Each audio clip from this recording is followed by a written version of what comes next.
Alright, what's up y'all, it's LakerFan here. As you can see by the title of today's video, we're here to ask, how tall is too tall for a point guard in NBA 2K22 Next Gen? So as a lot of you guys know, through Season 1, Season 2, the absolute meta was to be a super small 5'7" through 5'9" point guard. I feel like that's changed quite a bit though over the last few seasons, and as we're heading into Season 5 right here, we're here to talk about how tall is too tall, or how short is too short in another sense. So I hope you all enjoy the video. If you do, for to drop a like, sub if you're new, turn on the noties, all good stuff, and like always, try to 1 to 500 likes.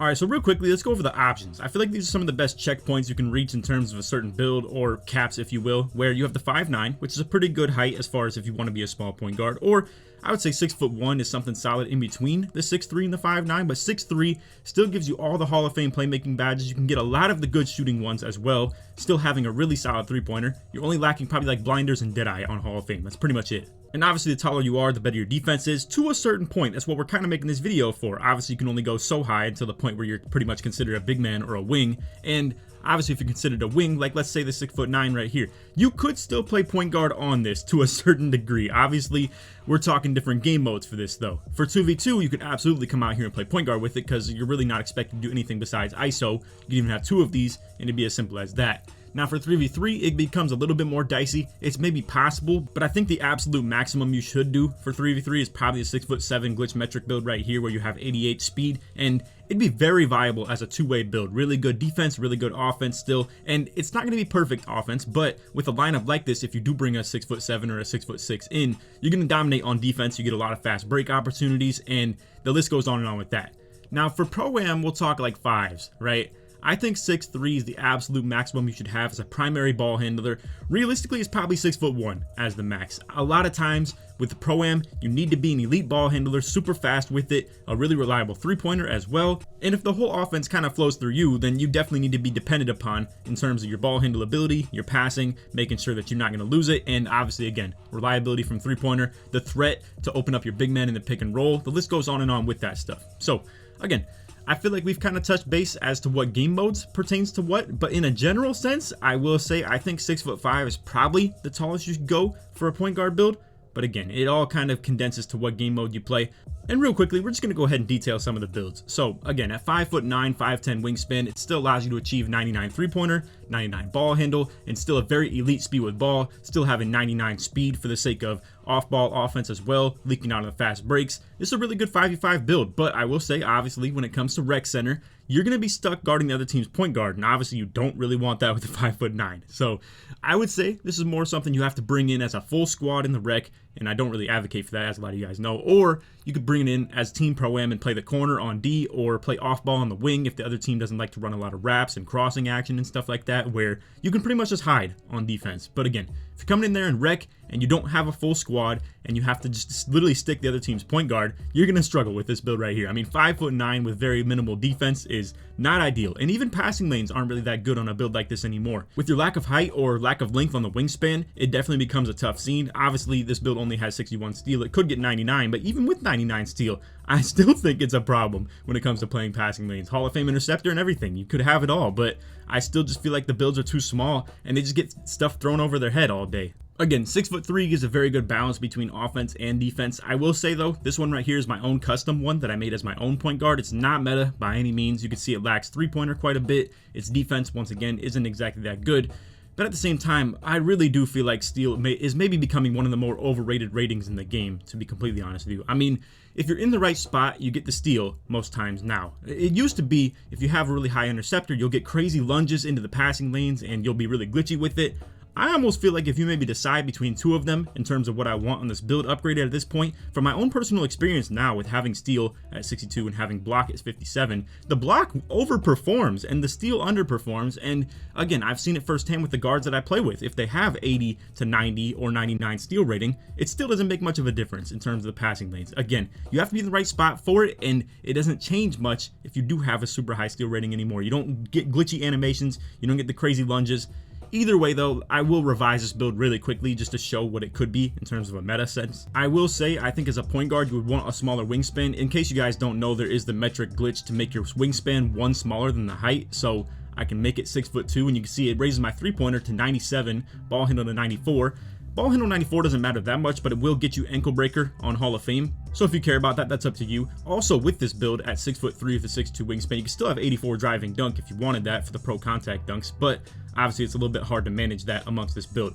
78 perimeter defense is definitely the cutoff we were looking for anyway, and again, I'm not putting the steal any higher than 90 regardless, so really, this is the perfect mesh of a build. I mean, you get 97 3-pointer again, like I said, and we'll go ahead and upgrade this to kind of just showcase it. All right, so this is pretty much what we're looking at. Like I said, 97 3. You could go with just the quick drops for 65 driving dunk. It's really all you need with a build like this, if you ask me, where you have pretty elite ball handle and speed with ball, and just in general, like the 3-pointer is very dependent upon.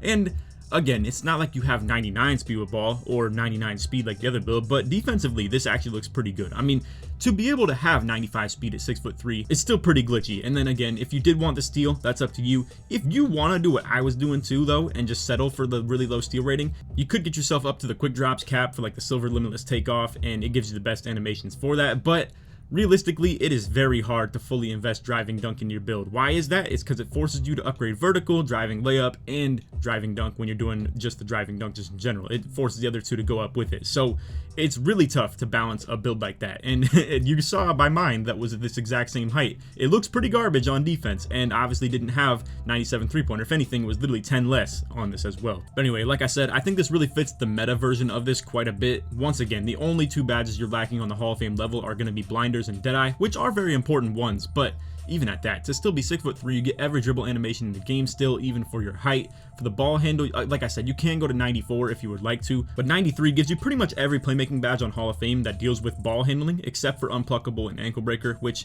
again, ankle breaker you get at 94, and then with unpluckable you'd have to go all the way to 99. So obviously with a build at this height, you can't really achieve that. Anyway, moving along, we have the 6'5". Now, once again, this is done with the metric glitch where the wingspan is going to be 6'4". I understand for the people who are very conventional with their builds and don't want to make builds like this, that this video is a little bit inconvenient to you, but again, I just want to display all these builds at the perfect height for their position and what you want to do with them. And the metric glitch making this a 6'5" with a 6'4" wingspan not only allows you to get every dribbling animation in the game, so for instance the ones that are height capped at 6'4", you could still get them at this height right here with the glitch metric. And again, with a 6'4" wingspan, it allows for higher 3-pointer, which gives us 95 3.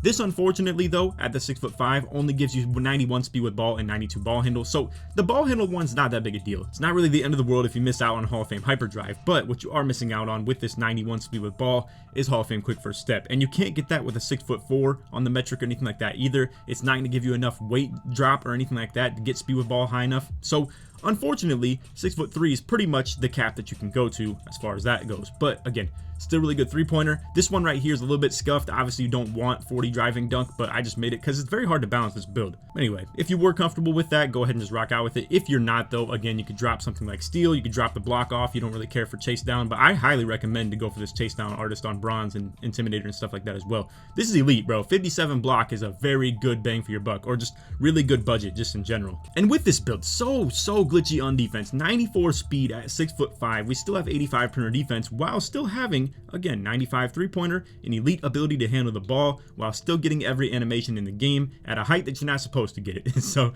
overall, I think 6'5" is a really slept on height for point guards, but it's definitely more of the two-way sense where you're building this a little bit more for defense. And obviously, if you go even higher on the height, you're intending for that to be a thing even more. So I think the two nice little thresholds that you would want to reach for a point guard are going to be 6'3" and 6'5", but at the same time, if you want a smaller PG, the 6'1" are doable, 5'9" are doable still as well. But I really do love what these two heights provide in terms of a two-way sense of being able to play defense and offense, not completely sacrificing your defense entirely like this build right here would. And again, you could put every rating max on a 5'9" as far as defense and speed goes, but you're still going to have a hard time defending like probably 80% of the people in this game. Now, once again, if you have squads, though, and you have the ability to kind of dodge your defensive role, and you can just be on the worst matchup possible on their offensive end, then this definitely works out to make a smaller guard still. But again, if you are playing with like rec randoms, or if you like to play with park and stuff like that, and it gets a little bit dicey to try and switch everything. The arrows get kind of wonky sometimes, and it becomes a difficulty to do it consistently, especially if you're not playing with elite players. I mean, some of these people don't understand like how and why to switch and stuff like that as well. So overall, it definitely is nice to have a little bit of defense in your build and a little bit of height as well. And the 6'3" is perfect for that, in my opinion. But again, after you go a little bit higher to the 6'5", it makes it so you can't get the Hall of Fame quick first step. If we're talking the 6'7" right here, I don't really advise making it at point guard because obviously then if you go in with the rec, you're kind of stuck playing the PG. I think this is more meant to play the 2 if you are in the rec or anything like that. But with this build right here, 6'7" is glitched once again. Obviously all these builds have metric glitch on them except for the 6'3" and the 5'9", but again, 6'7" with an 88 speed, 97 perimeter defense, maxed out steal rating if you want it. This one's more meant to be a lockdown, obviously, but you can still manage some secondary ball handler role with this. Or, once again, if you want to load into 3v3 with this is an elite point guard right here, bro. I mean, you don't have contact dunks, though, so that is a little bit of a tough situation with this build right here with its lack of height. Obviously, you're going to have a hard time constantly getting open from 3, so maybe you do want to be able to depend upon your driving dunk a little bit more. So if you wanted to drop the steal rating off to, let's say, like 90 or something like that, and make a couple of the other budgets as well. I mean, you can see we have vertical at 85. You could also take that down as well. But yeah, I mean, even just dropping the steal rating just in general on its own gets you enough to be able to get 84 driving dunk. So if you wanted to do that and take away a little bit from the lockdownness of the build, if that's even a word, and put it into the driving dunk to give you a little bit more like categories to go to on your offensive end, or just versatility, because obviously it's going to be tough to consistently score with 83 pointer and 84 ball handle and 84 speed with ball. But at the end of the day, this does still give you gold quick first step, gold hyperdrive, handles for days, only silver unpluckable, and no quick chain though. So for the people who want to come out here and consistently use screens on pick and roll with a point guard, I don't advise to make a 6'7", but what 6'7" can do is blend into a lot of other people who can space the floor. You could just pretty much go with a little driving kick action and ISO throughout the whole 3 that you have on 3v3, or once again, this could be a pretty solid secondary ball handler. In Pro-Am, it's not that great though for spotting up hash, which makes it a little bit inconvenient to be a secondary ball handler, but if you're going out in the rec, I don't think anybody's really that concerned at having like 95 3-pointer on your wing. Half the time in the rec, it's just constant like flowing around the court anyway, so people don't really just spot up and stand still. So overall, I mean, this is a pretty good build to play the 2 or the 3 in rec and still have some really solid ball handle to you. Or again, you could be the lockdown in Pro-Am and then this would still be pretty good as well. And after that point is where we pretty much consider it too tall to be a point guard. So to answer the title of the video, I think 6'7" is pretty much where you cap out at. A 6'8" can still get 80 ball handle to get you some solid dribble moves. It's not anything super ideal or perfect, but it's still doable. But overall, I just don't think it gives you the speed and perimeter defensive ability that you would want at that point guard position anyway. If you were making something like that, at that point, I think a 6'8" is literally just a lockdown build, and it's kind of the bigger version of the 6'7" that we have right here, and it's just way slower. It's way slower, obviously. So anyway, we will talk though about the glitch 6'9" and what its abilities are as a point guard. I don't think it's really viable. I don't think you really would ever want to come out here and be a true point forward when it comes to being the initial like primary ball handler with this. Obviously, this right here is more meant to be kind of, in the same sense, a spacing the floor type build where you could bring it into the 2 in 3v3. And again, if you pair this with like a 6'7" at the 1, it would get glitchy, bro. It would get pretty crazy. I mean, obviously this build has 75 ball handle. It can't get to 80 though. You could make a 6'9" metric with 80, but it won't get the 90 steal rating. But at the end of the day, you could just kind of revise that because maybe some people don't feel 90 steal rating is that worth it after the patch, but it is what it is. Either way though, versatility wise, we all know what this build is capable of. 92 defensive rebound gives you gold rebound chaser. Obviously you can get a 91 as well, but I just get the extra badge point. 95 block gives you Hall of Fame intimidator. 90 perimeter defense is glitchy as well. I mean, this build is super viable as a perimeter defender. And again, you could bring this in at the 2 for Park and even the 3 for Park as well. I think this is a really viable thing right here. And if you wanted to, I'm being so honest, bro, this would be so glitchy to bring this build right here, the 6'7" glitch metric as the 1, and then have 2 6'9" metrics at the 2 and the 3 in 3v3. Be so fire. Or you can even run it on 2v2. Have one of these at the 1 and then one of these at the 2 right here. Simple. So anyway, that's all for the video. I hope you all enjoyed. If you did, to drop a like, sub if you're new to the noties, good stuff. And like I said in the intro, let's try one of 500 likes. If you made it to the end of the video, put your favorite build of these options right here. You can put 5'9", 6'3", 6'5", 6'7", or 6'9", and just let me know what you think. Feel free to leave some feedback in the comments. Let me know what you are able to run as a point guard, as far as how high you think you could go, or your experiences yourself. If you play with a 6'7" and you run PG in the rec with your squad, feel free to just let me know, and let me know how that goes for you and all that stuff as well. But anyway, it's off video. Hope y'all enjoyed. I'm Nat. Take it easy, man. Peace.